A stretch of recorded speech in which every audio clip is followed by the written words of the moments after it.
We begin with this tonight. Over the last 3 weeks, we have seen countless memorials, fundraisers, tributes in honor of the lives lost in the Lewiston mass shootings. Tragedy often brings us together to not only comfort each other, but to heal.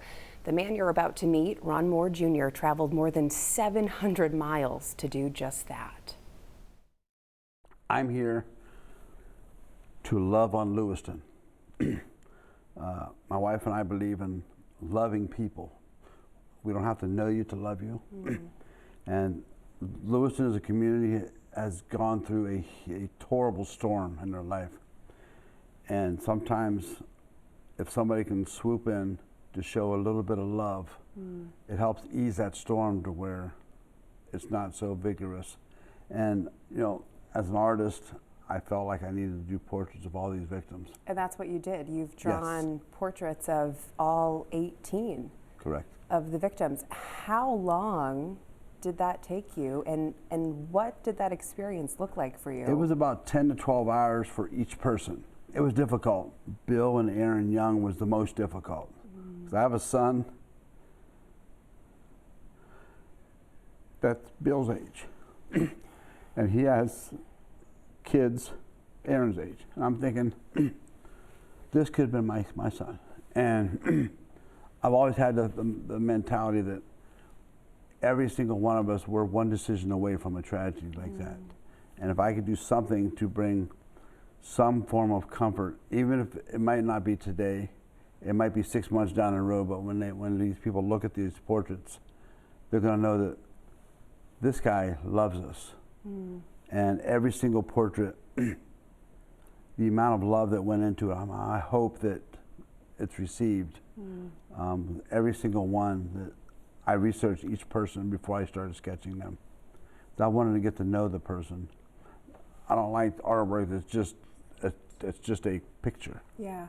But I like artwork that means something to people. Yeah, yeah. So for people who don't know your story, you came all the way from Ohio to present these portraits.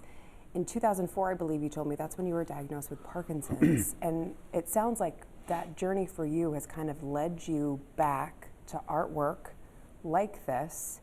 And it sounds like the Parkinson's helped you kind of bring some of these sketches to life. Yes, it gave me a whole new appreciation for life itself. Before, I was selling a lot of artwork in Ohio, and I had myself placed on a pedestal. And it came a time where the Parkinson's got too bad, and I lost the ability to do artwork. And then I went through a dark time where I had attempted suicide. And a song from the Oak Ridge Boys encouraged me to choose life. And I told God, I was like, if you give me the ability to create artwork again, I'll use it to bless people more than make money for myself. Yeah, yeah. And since then, I made a mission that I will use the artwork as a way to help heal and comfort people more than make money. Yeah, and I know that you brought in these are other portraits that you're going to be giving to the first responders. Yes, my thought is, heroes don't always wear capes. Sometimes they wear a badge, sometimes they wear a stethoscope. Yeah.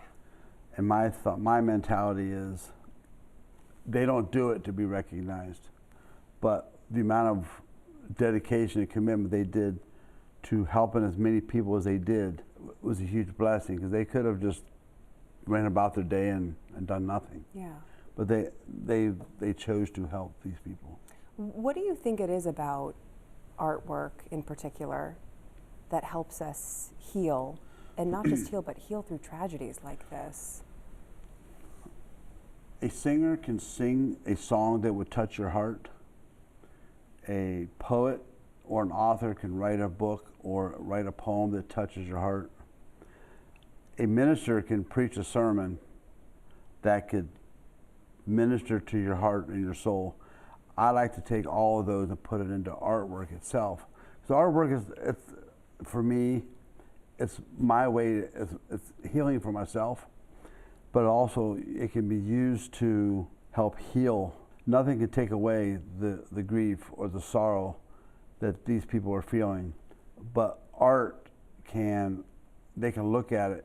It might be today, might be tomorrow, or 6 months down the road, they can look at it and hopefully it'll spark like a positive memory of that person. And art, in my mind, can touch lives and hearts that music or nothing else can.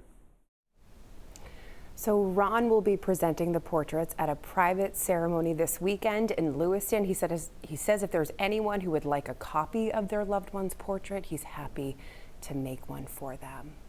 And then